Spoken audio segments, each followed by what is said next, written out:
So this happened a few months ago. I'm a sophomore in college and was traveling down to my hometown over break.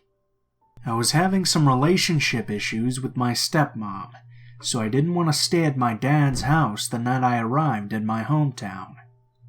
I phoned a friend of mine from high school to see if I could stay over at his place.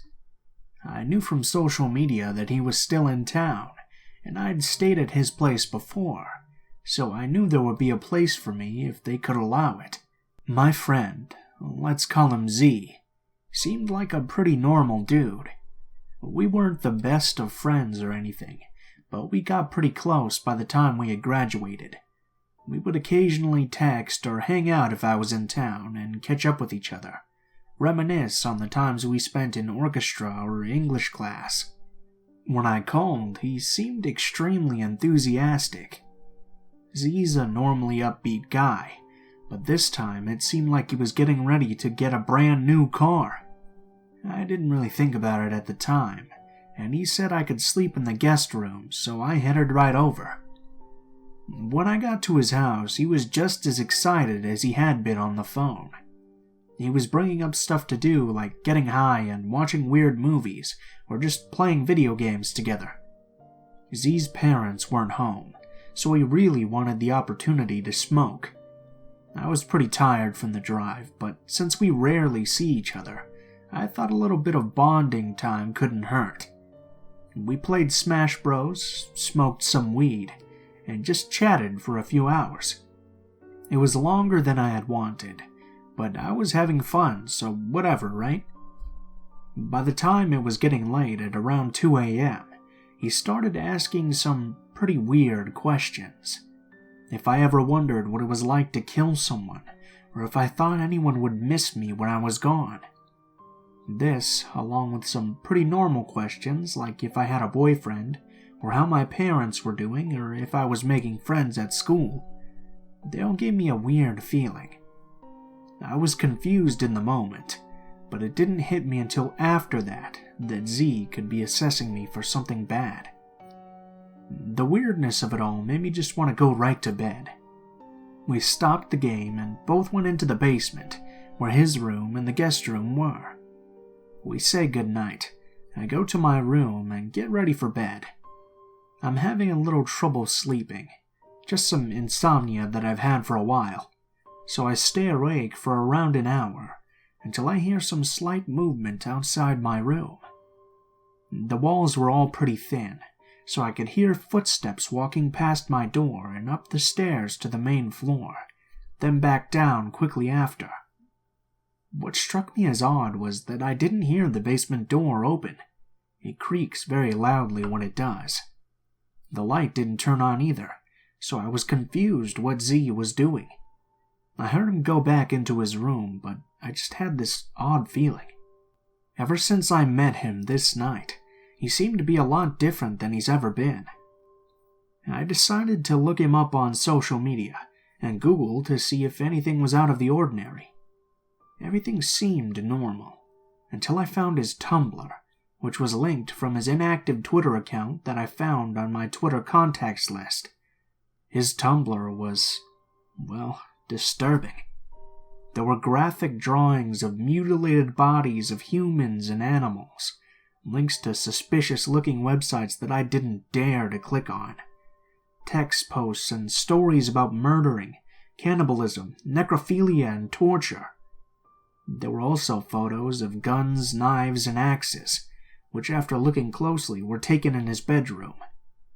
The last post, around a week prior, was a text post from the account saying he wished he could find someone easy to kill like a homeless person. I was immediately filled with dread. I knew he was going to do something. He must have gone up the stairs to lock the door. I packed my things. Luckily, I had packed very lightly, and opened up this small window at the top of my bedroom's wall. I started to desperately climb through. As I was pulling my legs through, he opened the door. It was dark, but the streetlight illuminated enough for me to see he was carrying something long and skinny, probably a knife. He didn't say anything. I didn't either. I just turned around, hopped in my car, and drove as fast as I could to my dad's house. I immediately blocked him everywhere and reported his Tumblr account, but not before telling the police. They said they couldn't do anything, as the guns were legally registered under his dad and he hadn't actually done anything yet. Nevertheless, I told my other high school friends not to hang out with him. Ever since then, I've been creeped out whenever I meet new people. Just the realization that someone I knew so well could underneath be this person who could hurt me so bad, could want to kill me. I don't know what he's doing now, and I'm not sure I want to, but I hope he's getting some help.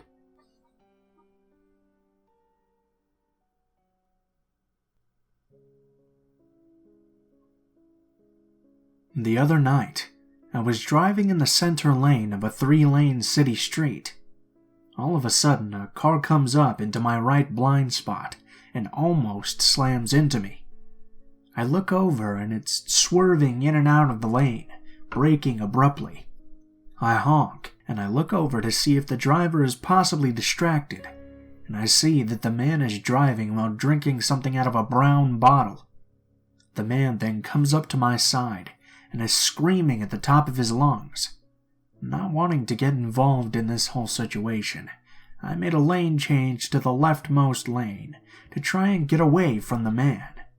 I could still hear him screaming, so I turn on my rear view camera and I see the man swerve across 2 lanes from the rightmost to get behind me. He starts speeding up as if he's trying to ram me from behind.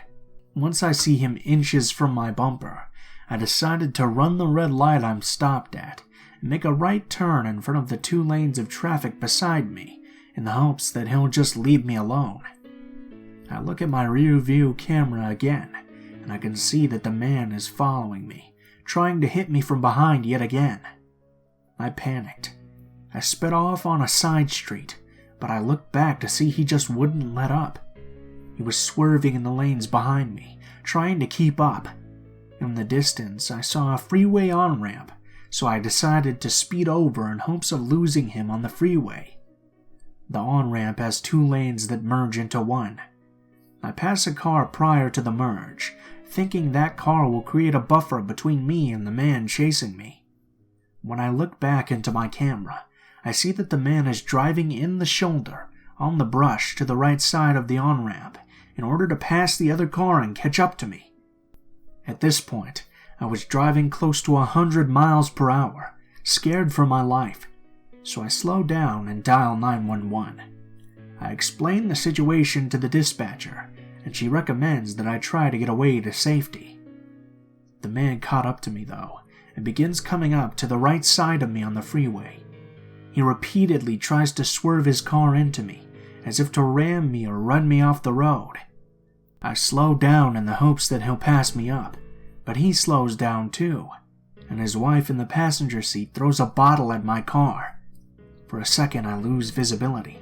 The car is covered in a brown, foamy liquid. I think to myself, surely this is the extent of his road rage. I look over and it seems as if he's continuing on the freeway. Ready to get away, I pull off onto the next freeway exit, thinking I can now just leave the situation. As I do this, the man sees me and makes a 4-lane change onto the exit ramp and tries to ram me once again at the freeway exit. I'm then forced to speed through the city streets, and I finally end up at a red light trapped next to the man. I look over at the man and roll down my window. He's screaming at me. "Why the fuck do you honk at me, you bitch? Are you trying to make me look like a bad father in front of my kids? You want to go?" His wife was also yelling at me, saying, "Why would you honk at him in front of my kids?" I look into the back seat, and I see 2 children in car seats. Since I'm on speaker with the dispatcher, she hears all of this and tells me to just try to get away. At this point I was done. I just want to get away from this man. So I make a U-turn to head back onto the freeway. He follows me once again, and almost hits a plastic construction lane barrier to do so. He's still trying to hit me from behind. Once I get onto the overpass to get onto the freeway, I glance at him to the side of me and see he's holding something up in my direction. Suddenly, I hear a very loud bang. In that moment, the dispatcher on the phone yells, "Did he shoot you? Are you okay?" Thinking I've been shot, I start screaming that he's going to kill me. Realizing that running away isn't working, I stop and the man speeds off. Luckily, there's no broken glass and I'm not injured in any way. The dispatcher tells me to pull off to a nearby safe location, so I go to the parking lot of a nearby mall. I tell the dispatcher the make, color, and model of the car, as well as a partial license plate. The whole time I drive there, I was concerned that the man could be following me again, but they sent an officer over immediately to file a police report. In waiting for the officer, I realized that my car's cameras are always recording, so I hit the save button. The officer comes over and I tell him my story, describing everything in detail. I also tell him that I may have footage of the whole thing. We take a walk around my car, and for the most part there's no damage. The officer then informs me that because I'm not injured, and because there's no damage to the car, there isn't really anything that can be done. I ask him if it was an assault. He says because the bottle hit my car and not me, that it's not. I ask him if it's reckless driving. He says that here in California, that's only a misdemeanor, and that it requires the presence of a CHP officer to convict. I then ask him if it could be considered an attempted murder, because he was trying to ram me, but he says that this is just plain old road rage and there's not much that can be done. At most, the officer says that once he has a complete license plate, an officer can go out and talk to him, I guess. I ask him if the potential footage could be helpful in getting this man reprimanded in some way, and he only tells me to send me the highlights and necessary screenshots. At the end of all this, I'm extremely shaken up. I eventually went home and reviewed the footage captured by my car. Luckily, I have the entire thing recorded. The moment he almost hits me, his wife throwing the bottle, his face as he's yelling at me and his license plate, even him trying to ram me. It's all recorded. A few days later, the officer called me and confirmed the license plate I had in the video. A week and a half has passed, and there's been no update. While I understand that the law is the law, it's unacceptable to me that this man could be so overtly aggressive on the road, threatening my life and the lives of his children and the lives of everyone else on the road, with no sort of punishment. I was genuinely scared for my life, and in the process both he and I endangered the others on the road. Ultimately, this has left me feeling very disappointed with the system. An act of violence was committed, and due to technicalities the other driver gets off. I tried to keep my retelling as factual as possible, but honestly it was a really terrifying experience. Even in the past few days I still feel a bit hesitant to be an aggressive driver, and I'm not comfortable honking. I really wish I could say this didn't get to me, but it has. One odd detail is that the man was taking pictures of my car before the bang happened. What could that possibly be for?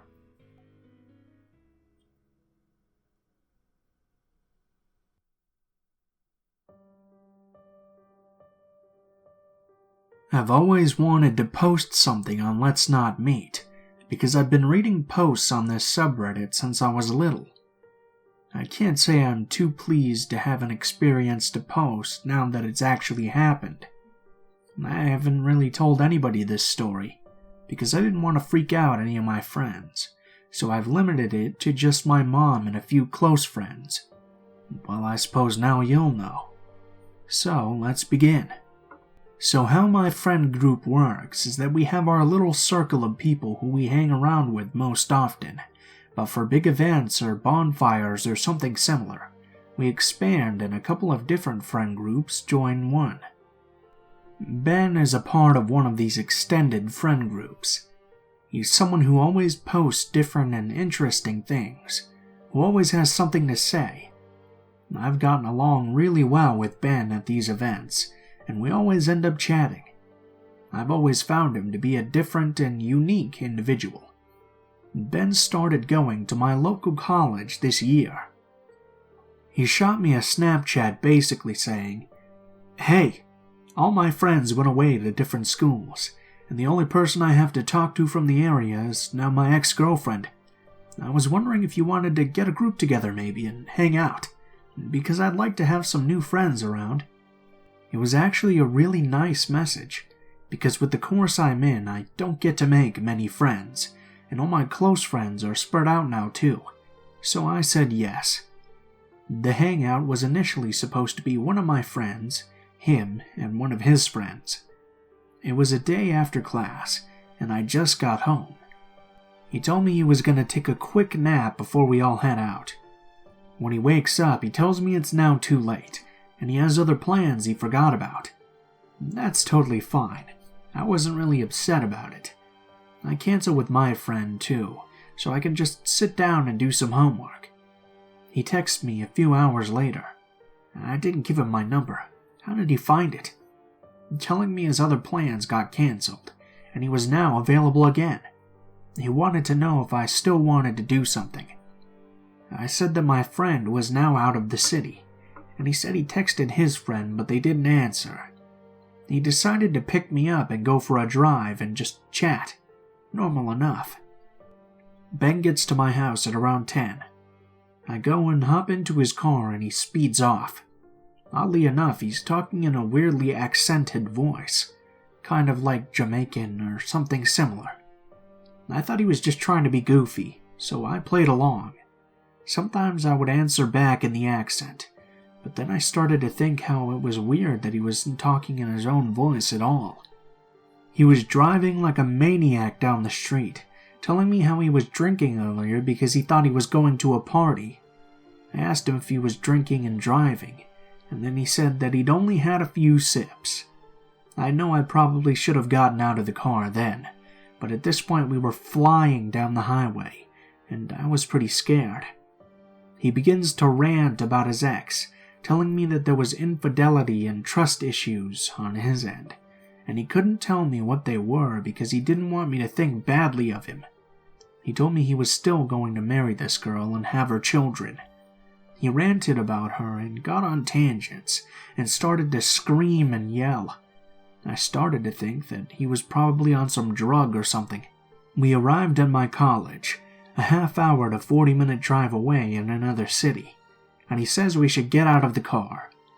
I'm already scared and my phone is dying, so I just listen to what he says. At this point, I'm literally thinking he might kill me. He took me for a walk through the light woods, and then started to make sounds like a creature. It was weird. He would make like dinosaur sounds, or sounds like from The Grudge. He would also walk like a creature, morphing his body into these weird, creepy movements. I requested for us to go home right away because I was literally terrified. We get back into the car and start our drive home.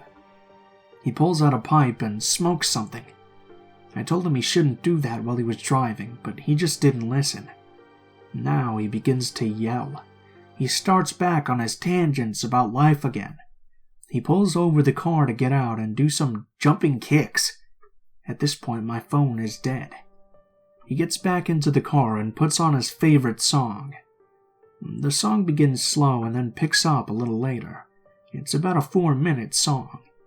He begins to scream along with the lyrics and smash the windows and dashboard with his hands, stomping his feet around. I've seen someone passionate about a song before, but not like this. Ben swerves all around the road until we finally get to my house. Then he turns to me and says without an accent, "I know it's late, but did you want to have sex?" In the most casual tone in the world. I gave a nervous laugh and said, Actually, I'm good." He turned to the back seat to get something, but I got out of my car and booked it into my house. I locked the door right away, and the bedroom door in my room, as if I thought he would break in or something. It might not sound as terrifying as it was for me in the moment, but at the time I was shaking out of pure fear. I don't know if he was just on some crazy drug or if he had a split personality or something, but I've never met a person before who I've looked at and thought to myself, "You are going to kill someone one day." I really hope he doesn't see this, because I actually see him at school quite frequently. So, yeah, what a fun life.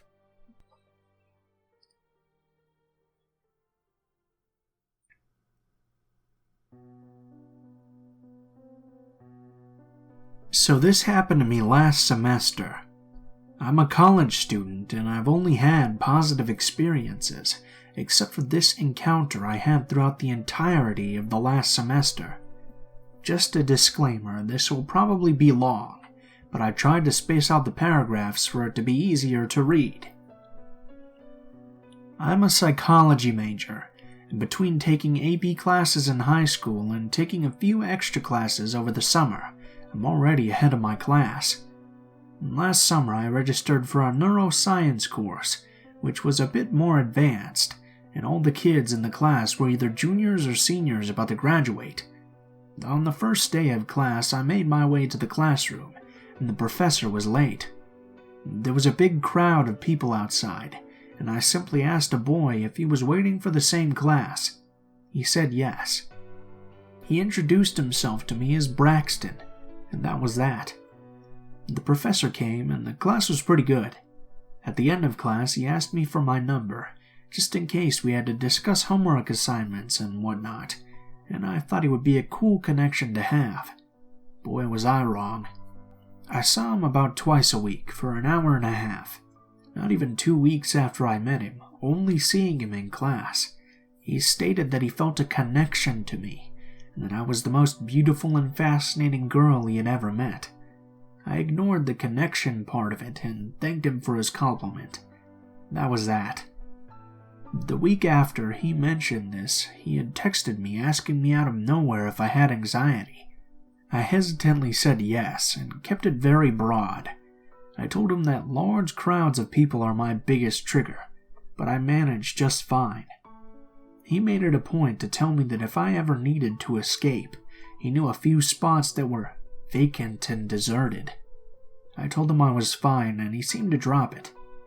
The week after, we said our goodbyes and I started walking to my next class. Usually we say goodbye, and I don't see him until class 2 days later. He turned around quickly and started walking next to me. I told him that I was fine and that he could go to his own class. He said, No, it's fine. I want to walk you to math. I know people scare you." I stopped dead in my tracks and asked him how he knew I had math class after our NS class. He told me not to worry about it. As much as I was weirded out, I decided to ignore it. Keep in mind, I never once told him my schedule, or really anything about myself. He dropped me off and I felt relief thinking that was that. I brushed it off as him just trying to be a little gentleman. An hour and a half later, he was waiting for me right outside the room and then said, "Let's get you to English." I lied and told him that my English class had been canceled, and alarms had gone off in my head. Apparently this kid knew my whole schedule, and where classes were located and what times. Although I again ignored it because I didn't want to be rude to him, I took it as him trying to be nice, so I tried to forget about it. After that incident, everything seemed to return to normal, until it wasn't. As stated earlier, I have some pretty bad anxiety, and on this day in particular I was having a pretty off day. Class started and I grew more and more anxious and had to step out, so I did. I went to the bathroom and calmed myself down, and returned quietly, only to notice that Braxton was not in his seat. He came back soon after and took his seat right behind me, and immediately whispered in my ear, "Don't you ever leave without my permission again. Do you understand me?" I just nodded and apologized so he would stop, and then he returned back to normal. One of his few obsessions with me was that something would happen to me, and that he had to protect me at all costs.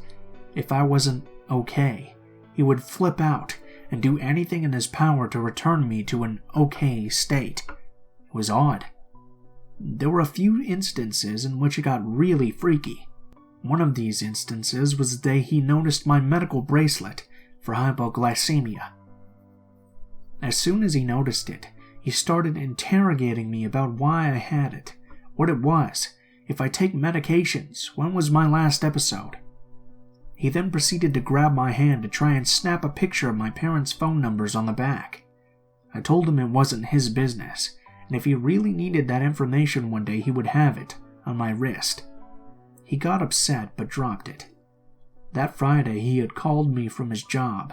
He worked at a hospital doing office-type work, and said, "Hey, I have you on speaker, and I'm with one of my colleagues.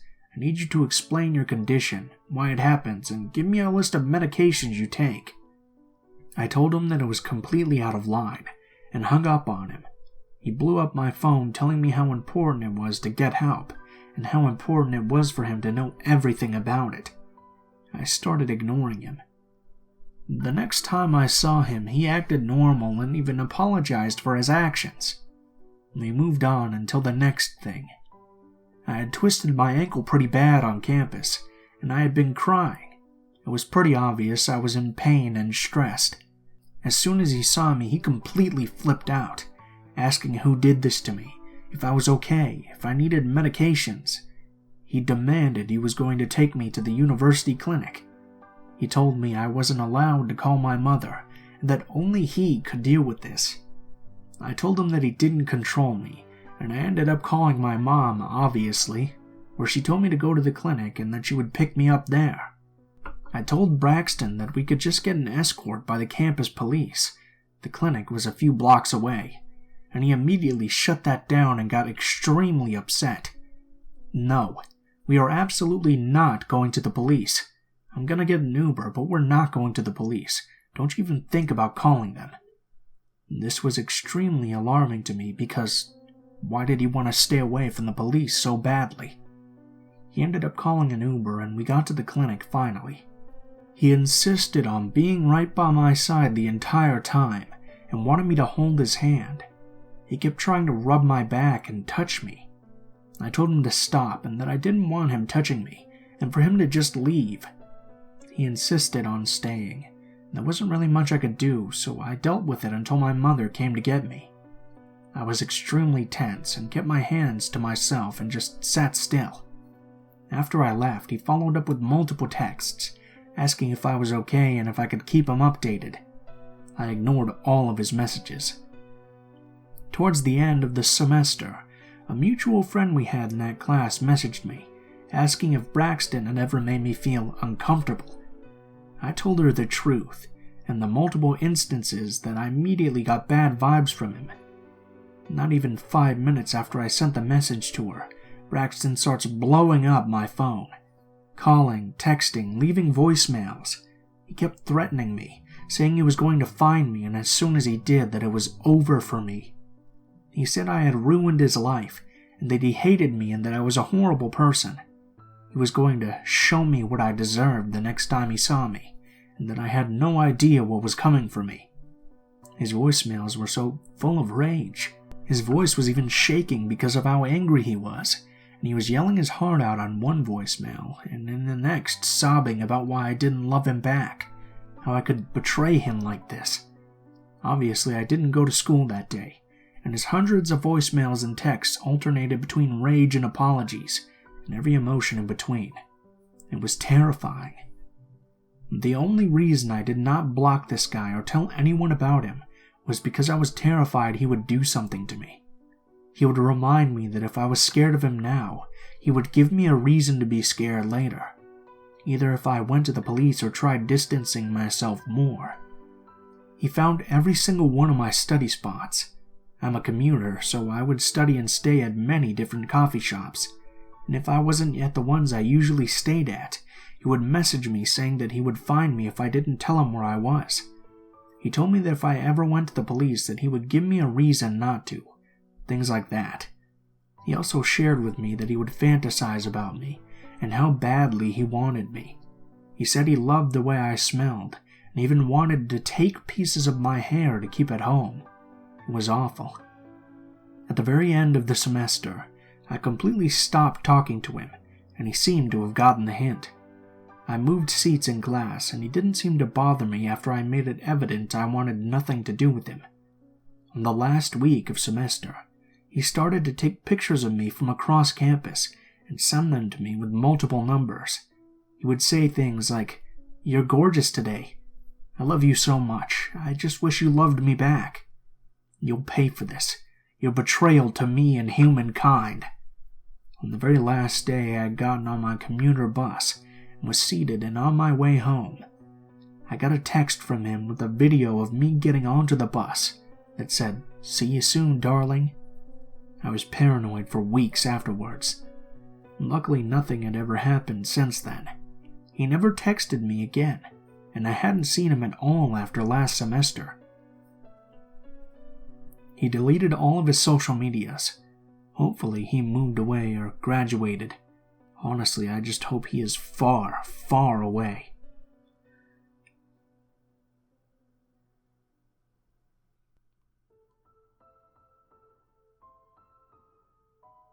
What is up, guys? Blue Spooky here, as always. Thank you guys so much for watching, especially if you made it this far to the end of the video. As always, be sure to let me know what you guys think, and please feel free to like, comment, or subscribe if you feel so inclined. I know some people have also had some problems about videos not appearing in their sub box, so please make sure to hit that little bell if you guys want to always be notified of when my next video comes out. As always, links to all of my social media will be in the description of the video below. You can find links to my Twitter, Gmail, Twitch, and Facebook accounts. So if you guys ever want to talk to me, just go ahead and shoot me a message on any of those, and I'll try to respond to your message as soon as possible. I'm also going to start trying to stream on Twitch a little bit more, so if you guys have notifications on there, you'll be notified right away when I go live. I might also try to do some on YouTube, but I haven't decided yet. I'm still kind of trying to decide what kind of streams I want to do.